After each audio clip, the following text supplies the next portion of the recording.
Hey everyone, I'm back, and today we're going to be talking about Sleeping Beauty. And this movie came out in 1959, and I've seen this movie before. I think I saw it quite a few times when I was a kid, and I felt as though enough time has passed for me to revisit the film. And rewatching it, it was kind of disappointing for me, unfortunately. And there were things that I liked about it, and we'll go through those things that I liked about it. And I'm sure you all know what this movie is about, so I'm just going to skip over the plot. And what I like about it, I think the animation looks very nice. I think it still holds up. And I really love the villain of the movie, Maleficent. I think she's the best character in the whole film. And the performance is really fun, and she's very iconic. And for good reason too, as well. And it's I already showed you the cover. She eventually turns into a dragon, and I've always loved the design of the dragon, and I always thought it was really cool. And I think this was the first movie to really make me love dragons in general. I started to really love dragons after watching this movie, I think. And I also liked the song Once Upon a Dream. I think it was a good song. But what really let me down about this movie was that I didn't really connect to it, unfortunately. I didn't really find any of the heroes of the film to be interesting, which was a big problem. Aurora, if I even pronounced that correctly. I always forget the character's name. Don't ask why.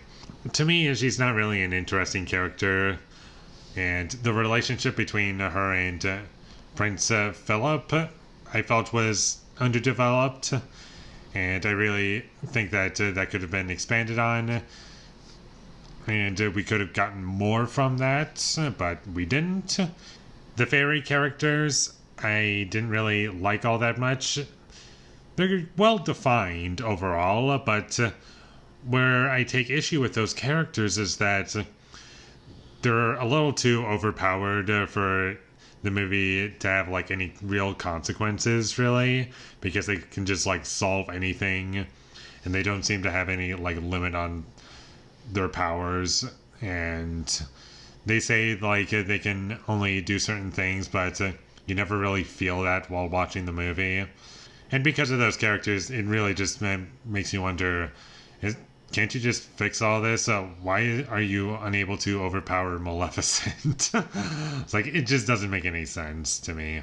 And also the song Once Upon a Dream. I did say that I like the song, but I just don't like how they use it in the movie. And what I mean by that is they play it appropriately once, but after that point, they just start spamming it. And they use it a total of 4 times in the movie, maybe more, but they used it at least 4 times in the movie. And each time they kept using it, I was just give me a new song, something else. But they didn't do that, and I just got really annoyed. And overall, this movie was just really hollow. I kind of found this movie to be kind of poorly structured, and not a lot happens for a decent amount of it, and it's very slow. You're constantly just waiting for something interesting to happen, and really the only entertaining parts of the movie after the first time they used the song Once Upon a Dream, and the opening scene, and setting the stakes and the story of the movie. The only entertaining part of the movie for me personally was the last action scene of the movie. That was kind of fun. And it's also where we got to see the dragon. And that was fun. And that was just a tiny portion of the movie. And most of the movie was not that. And it was just really boring. So yeah, in the end, Maleficent, loved the character. I think the performance was really fun. And whenever she was on screen, she made the movie work. When she was not on screen, the movie was kind of boring. So, has its moments, has good elements about it, but doesn't really click with me, and it was just way too slow, and not a lot happened, and it's not even an hour and a half. It's like 75 minutes, and I was getting bored at a couple points. I gotta be honest.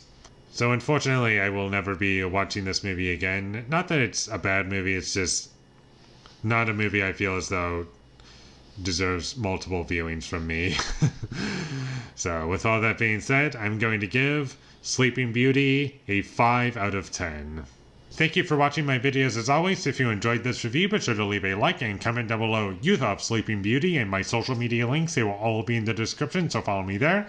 And last but not least, subscribe to be a part of Bully Nation, and I'll see you when I get my next review up, and that is going to be for Brahms the Boy 2. So look forward to that, but until I get that up, thank you for watching and have a great day.